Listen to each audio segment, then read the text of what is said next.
Hi friends, MD Vegan. Today is my gentle juice fasting day.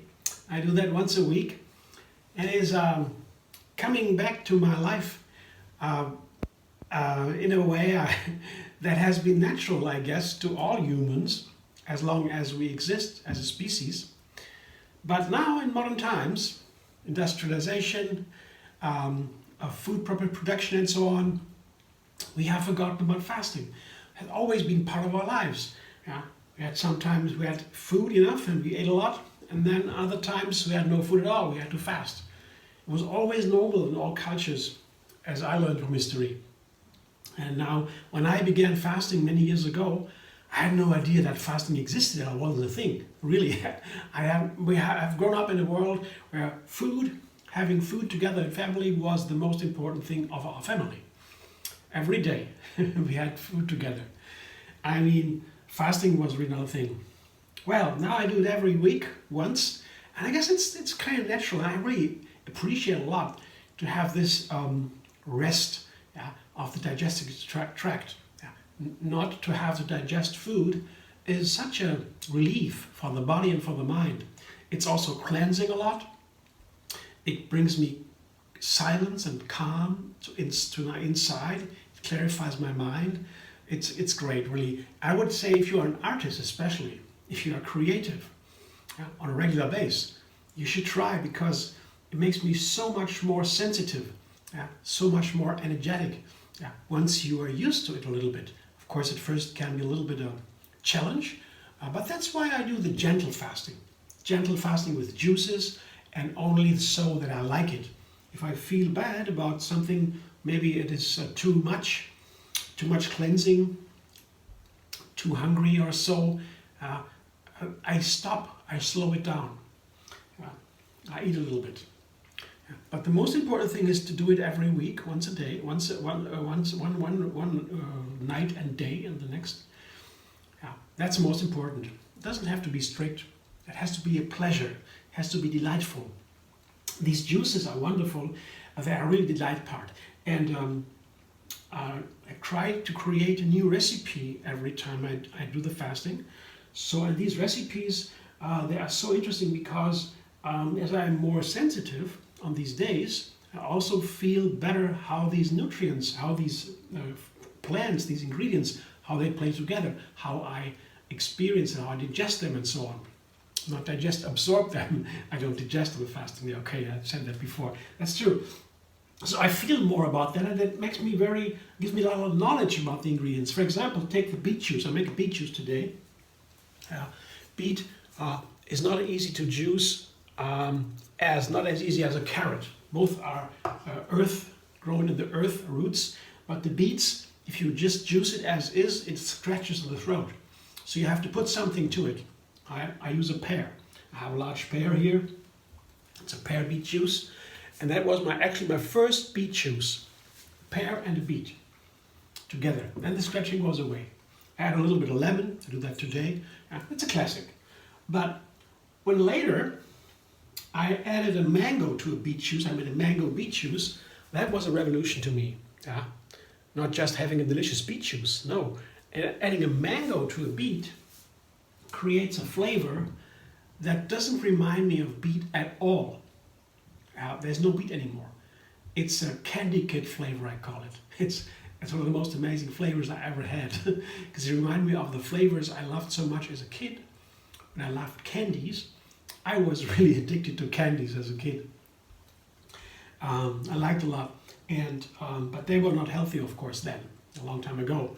But a mango beet juice is, of course, healthy. It's a powerful nutrients in there, good for heart and the blood vessels, and it's also good for endurance. The nitrates in the beets that are responsible for being more have more endurance in the workout soon later after drinking the beet juice or eating the beets. So there are lots of benefits that the candies did not have, of course. So it tastes amazing, and since I did that, I try to work a little bit with these mango beet flavors. Today I add the parsley and the pear. The pear has been added already. That was my first beet juice that tasted well. Today I add parsley and pear. That is a great combination also. A bunch of parsley and a pear together are really amazing flavor. Parsley and pear really seem to be made for each other. Sometimes I say that for a pairing because they are perfect together. The parsley is a sour green, not so much bitter, a little bit sour green, where the pear is sweet and bitter. That's perfect together. And parsley is a very powerful cleanser too. It's good for a fasting day to have a juice with a green in it. For example, parsley, that is the heavy metal cleanser. That's very nice. So I want to see what happens if I add these fruit to the pear, to the beet. And again, I add an orange, and that makes the juice longer basically. Another interesting thing is with the beet juices, they have a whole book about it, so to say, not written yet, but maybe one day. But there are different kinds of elements in this universe with the beet that have different functions. For example, the mango makes the beet completely different flavor. There is no beet anymore. The orange does the opposite. The orange makes the beet delicious, but it tastes perfectly like earth flavor. You have the beet flavor completely there, but delicious. With the mango, there is no beet flavor anymore. So I add the orange to the beet juice to make it longer. It has the same flavor, yet it's just a little bit longer. More juice with the same flavor. That's a difference. Those orange I call the neutral element in the beet juices. So that's what I want to find out today. I add an orange, and then of course lemon and ginger. I do that often. That's a standard combination in my recipes. Lemon and ginger. They are more to enhance the other flavors than adding a new flavor, a new direction of the flavor, so to say. Where does this flavor go? This flavor goes in the direction of parsley and pear. Parsley, maybe. The mango beet flavor goes into the direction of parsley and pear. Let's see what happens there. That's the question today.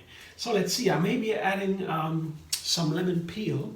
As always, a nice ingredient if it tastes nice, but it can be a little bit much. So I have the whole peel of that lemon sitting here, but maybe I only use a part. I will taste it while juicing to check. It can be overwhelming a little bit, and then the whole flavor is ruined. So it's a very powerful ingredient, the peel of a lemon or other citrus fruit, but it has to be used, I would say, with very a little bit caution, because it can be too much. So let's see. I will do that now and then come back and I'll show you what it tastes like. I try to show you, taste it in front of you. So in a moment I'm back.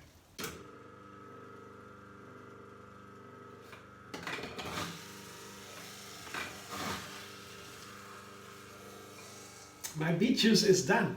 It has a beautiful, typical beet color. Always this powerful red, with a little bit dark touch. And of course it has changed a little bit of the green and the other ingredients, but basically the color is always red, this kind of red with the beet juice. Basically, I say. The texture, well, this is a pretty light texture. It's runny, and that's because of my fruit. Also, the beets have been fresh and crunchy. The mango has been crunchy, not too soft. When the mango is very soft, same with the pear, when they is very soft, and then the juice gets thicker, creamier. It's also nice, and it's sweeter then. When you have the fruit not so soft, still ripe, of course, then it's not that super sweet and not that thick. It's runnier. That's what it is now. It's runnier, and that's just the thing to notice. You can always make a different juice, make a big difference by when you have the same ingredients, when they have riper or less riper ones. It can be very effective. You make the choice. So just to notice. And now I put all the lemon peel in the middle of juicing. I tasted a little bit of the juice, and I felt, wow, that tastes amazing. and there's no feeling that the lemon peel could be too much. So I put it all in, but I didn't try it now when everything was in. I didn't try so far, so I'll do it the first time now. Let's see.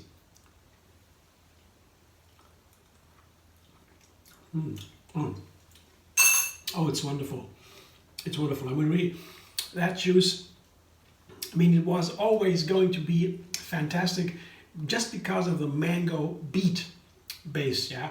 That is really the flavor that makes the most difference I have ever seen, yeah? It's the biggest transformation of flavors I have ever seen when you put mango to beet together. So that's a fantastic flavor. And now the thing is, what does it taste like if I add the parsley and pear? And that's really nice. It gets a more seriousness. It's, you know, the pear is still sweet.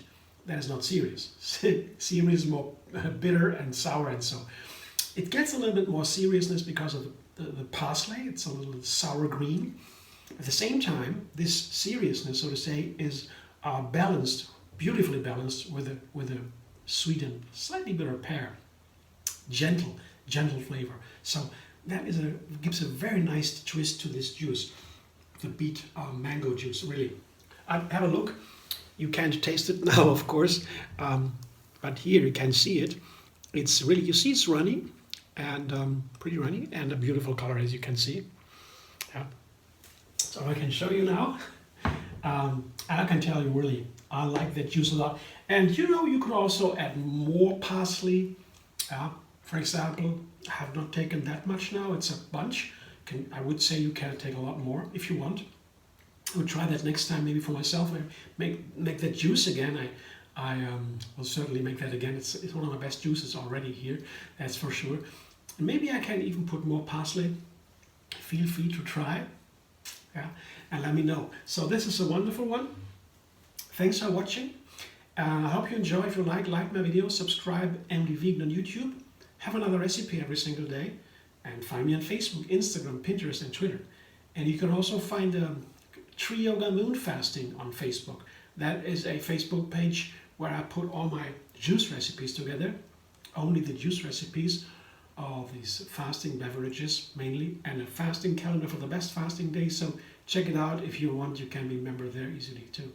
See you soon.